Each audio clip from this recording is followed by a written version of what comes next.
A logo appears, AAPD, American Association of People with Disabilities.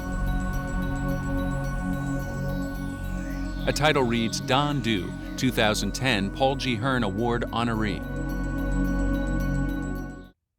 Now a man walks with a cane. Don Du may be one of the most fearless men in Hays, Kansas. He is disabled and openly gay in a town that often pretends people like Don don't exist. The head of the United Way said there were no gays in the community. And I said, well, you're talking to one, and there's plenty more like me in the community. Don walks to an office. But many gay men and women with disabilities fear letting anyone know their sexual orientation here in Hays and other small towns. They're afraid they'll lose more than they'll gain when they apply for help from social services. A man helps a disabled worker. What do you need for your billing to start? Don's colleague, Patrick Myers, feared letting anyone know he was gay after a doctor noted his sexual orientation on a medical chart and suggested Patrick needed extra counseling, even though he was only there to treat his disability.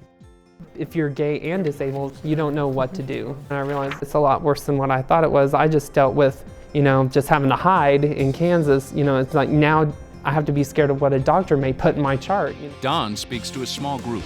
Don is helping fix that. Do you remember a couple of years ago when people with disabilities could have their children taken away from them? And that was changed. But people who are LGBT still have that fear. Don created Reach Out Kansas and Reach Out USA to help lesbian, gay, bisexual, and transgender people with disabilities. And he is one of only a handful of people in the nation trying to bridge the gap between LGBT and disability communities. It has been a lonely fight. People don't realize that there are other people out there that are LGBT and disabled. And it's needing that knowledge and that networking that is important. Otherwise, people will die out there not knowing that there was anybody else like them. Don is taking that message nationwide as a new member of the Human Rights Campaign's Diversity and Inclusion Council, helping change their disability policies, and by working with the National Council on Independent Living. Don began having debilitating seizures in his late teens, and they come so suddenly that someone must drive him to work.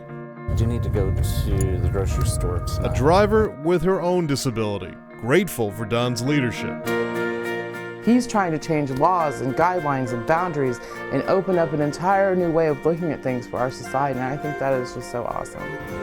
But in some parts of the country, many people who are gay and disabled still face open discrimination, even though it's against the law. A woman uses a motorized wheelchair.